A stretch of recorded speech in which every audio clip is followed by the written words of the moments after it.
Here we are, doing a little duck update as requested.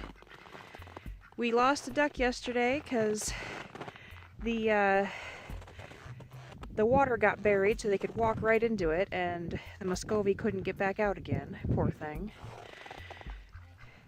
So, we still have one male and 2 female Muscovies.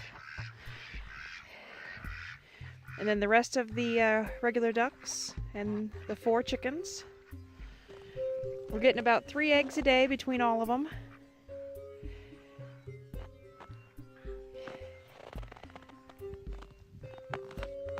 Show you here what we have going with the water. I put the grate over it to try to keep them from walking into the water. But like I said, when the snow gets so high, the snow was packed up all the way up to the top of the to the edge of the water. So that's how deep it was, about 1.5 feet deep, frozen in place. So the ducks just walked right into it, could walk right into it. And since you see there's ice buildup around the top of the bowl, top of the tub, she just couldn't get back out again, poor thing. But to keep the water liquid, because right now it's about 10 degrees Fahrenheit, and then the wind, and as you can see, the wind's coming from the southwest, I believe, and we have nothing for trees, so it's a little chilly. But in order to keep this water thawed, we have an extension cord coming over, and I picked up a bird bath heater at the Marvin's Home Center, and last year, and that works just geniusly. I tried spending some money on the regular duck waterers, chicken waterers, you know, but they always froze up, and they're so expensive. And this setup, you know, it's so much cheaper, and even if I had to replace it, it's still so much cheaper than replacing a heated water bucket. So I'm working on some ideas to do better grading around the top, but you know, you use what you got, right? Out there in the snow someplace is their bathtub. It was frozen into the ground a month ago, and so we couldn't empty it, and we couldn't fill it up with any more water. So unfortunately, you know, they bathe the best they can, but you know, it's so cold now, I'm too afraid to let them in the water just to play. Otherwise something's gonna happen like what happened yesterday with the Muscovy female. So as you can see over there, I have a block. I put a piece of plywood across their roof to do a wind block from the west, because that's where we get a lot of our wind in the wintertime. The north and the west, and we're covered by trees pretty much in the north, but not so much the west. So that's to block any wind from blowing right down inside. They're quite calm today,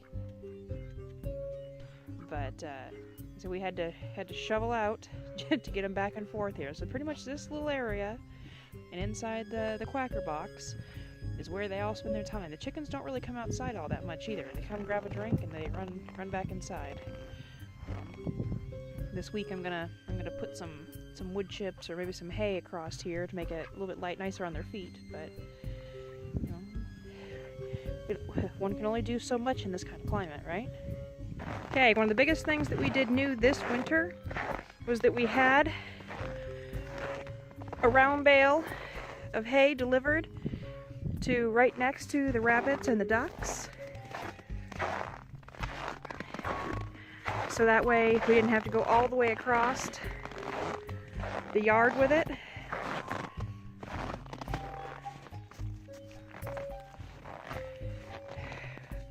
The weather has busted up our door quite a bit. We're in the process of actually building a new one. So we had to put this brick fence there, otherwise critters get in and critters get out. Okay, we haven't had a chance to clean out the chicken and duck coop the quacker box is what we call it. It's kind of a mess. I picked up these little thermometers. So hopefully, it goes all the way down to -40, so hopefully I should be able to get exact temperature, or pretty close to it. Hi! You look pretty worse for wear, don't you? So, we have the light. We don't put it down too far, because we don't want them to fly up and get into it. Now, if it does fall, as you can see, like I said, we haven't cleaned it out recently, but if it does fall, the cord is also supported up around the beam, and it shouldn't actually fall down into any hay or wood chips that we have.